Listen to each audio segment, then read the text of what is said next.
বন্ধুগণ, সবাইকে শুভেচ্ছা। আজকে একটা জরুরি সংবাদ। এটা হচ্ছে বর্তমানে যে বিএনপি সরকার ক্ষমতায় আসার পরে এই প্রথম প্রধানমন্ত্রী তারেক রহমানের নেতৃত্বে একনেকের মিটিং হলো। একনেকের যে কোনো জাতীয় উন্নয়ন প্রকল্প সে অনুমোদন দেওয়া হয় এই মিটিং থেকে। তো সেখানে আজকে 5টি প্রকল্প গ্রহণ করা হয়েছে। তো দেখেন আপনারা এই মিটিংয়ের ছবি এখানে। আর প্রকল্পগুলি খুবই ইম্পর্টেন্ট। এখানে একটা এক্সেপশনাল নিউজ আছে শেষে, আমি আপনাদের শেষে দেখাচ্ছি নিউজটা।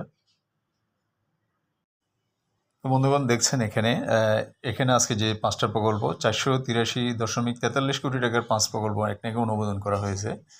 এর মধ্যে এই 483.43 কোটি টাকার মধ্যে মোট ব্যয়ের 390.84 কোটি টাকা সরকারিভাবে যোগান দেওয়া হবে। অর্থাৎ পুরাটার 93 টাকা এত পার্সেন্ট টাকা বাংলাদেশ থেকে সরকার যোগান দেবে। বাকিগুলো ব্যাংক বা বিদেশি অর্থায়ন হবে। খুবই কম, দেশের ইয়েতেই বেশি হচ্ছে। এটা একটা খুশির সংবাদ। তারপরে হচ্ছে এখন এই যে অনুষ্ঠিত এই সভায় তারেক রহমান সভাপতিত্ব করেন প্রধানমন্ত্রী।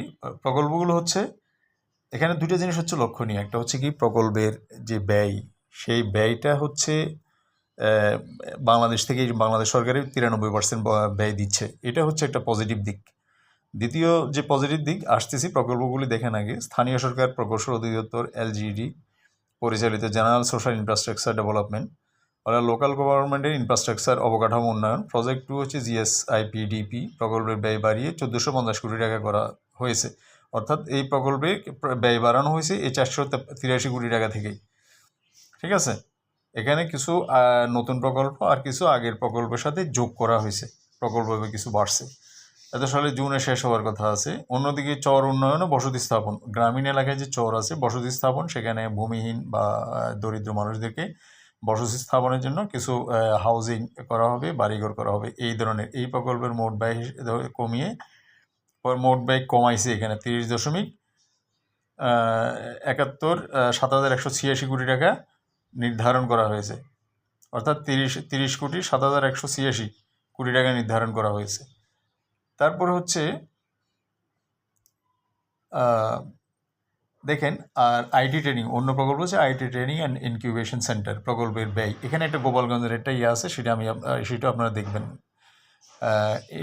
IT training and incubation centre প্রকল্পের ব্যয় 228.4,400 অর্থাৎ 228,454 টাকা। 228 কোটি টাকায় ওরা বাড়িয়ে এখানে প্রকল্প বাড়াইছে। অর্থাৎ 413 আছে, এখানে 228 কোটি টাকা বাড়ানো হয়েছে। মোট 533.5492 কোটি টাকা হয়েছে। অর্থাৎ 533 কোটি টাকা। এরা দশমিক দিয়ে পরে 4 ডিজিট দিয়ে এখানে লেখাটা একটু করে ফেলছে। 533 কোটি টাকায় ধরতে হবে। প্রকল্পের মেয়াদ মানে এখানে কিছু বাড়ছে। যে টাকা আজকে এখানে সেটা হচ্ছে এখানে বাড়ানো হয়েছে আর কি। ওই যে 533 কোটি টাকা তো টোটাল 5টা বরাদ্দই নেই। অর্থাৎ এখানে কিছু ওই যে 483 থেকে এখানে যোগ করা হয়েছে কিছু প্রকল্প বাড়াই। তারপরে বিভিন্ন মেডিকেল কলেজ, দেশের 8টি বিভাগীয় মেডিকেল কলেজ হাসপাতালে ডায়াগনস্টিক ইমেজিং অর্থাৎ ডায়াগনস্টিক যে প্যাথোলজিক্যাল টেস্ট সেবা, এগুলো বাড়ানো হয়েছে। সুবিধা আধুনিকীকরণ প্রকল্পের ব্যয় বাড়িয়ে 1213 কোটি টাকা করা হয়েছে। ওখানে কিছু করা হবে। ওগুলিতে যে আগের যে বরাদ্দ ছিল সেখান থেকে আরও বরাদ্দ বাড়ছে। এই যে মেডিকেল ডায়াগনস্টিক সেন্টারগুলিতে, মেডিকেল কলেজেতে একটা ডায়াগনস্টিক সেন্টার থাকে টেস্ট করার, আপনার এক্সরে, প্যাথোলজিক্যাল টেস্ট, ইসিজি বা অন্যান্য এগুলোতে, ইভেন কার্ডিওগ্রাম, ইকোকার্ডিওগ্রাম, অ্যানজিওগ্রাম এগুলিও থাকে। সেই প্রকল্পের ব্যয় বাড়ানো হয়েছে আর কি। এবং এর মেয়াদ 2028 সালের জুন পর্যন্ত বাড়ানো হয়েছে। এই 8টা মেডিকেল কলেজে আরও বরাদ্দ যোগ করা হয়েছে। এছাড়া একটা এক্সেপশনাল দেখবেন, গোপালগঞ্জের ডেন্টাল কলেজ ও হাসপাতাল স্থাপন। গোপালগঞ্জের ডেন্টাল কলেজ হাসপাতাল স্থাপন, এটা আগেই কাজটা চলতেছিল। এখানে কিন্তু কাজের ব্যয়, প্রকল্পের ব্যয় 26.49 কোটি টাকা বাড়িয়ে, অর্থাৎ 26.5 কোটি টাকা বাড়াই এখানে 139.393 কোটি টাকা করা হয়েছে। আগে এখানে আরও 139 থেকে 26 বাদ দিলে হয়তো 100 কত হবে, 117 17 না 115-16 এরকম হবে কোটি টাকা ছিল, ওইটার থেকে আরও বাড়াই এটাকে আরও ভালোভাবে ওই গোপালগঞ্জে ডেন্টাল কলেজ করা হচ্ছে। কিন্তু এখানে একটা পজিটিভ দিকই জানেন, আমাদের দেশে আসলে এই সরকার আসলে করে যে ওখানে তো ওই দলের সাপোর্ট বেশি, সমর্থন বেশি, কাজে সেখানে আমি উন্নয়ন বরাদ্দ দিব না। তো এখানে একটা ব্যতিক্রম দিক দেখা গেল কি, যে গোপালগঞ্জে আওয়ামী লীগের ওখানে একটা হওয়াতে সত্ত্বেও, সাপোর্টার বেশি থাকা সত্ত্বেও আওয়ামী লীগে যে প্রকল্পটা নিয়েছে তারপরে সেখানে বরাদ্দ আরও বাড়ানো হয়েছে। এটা একটা পজিটিভ দিক।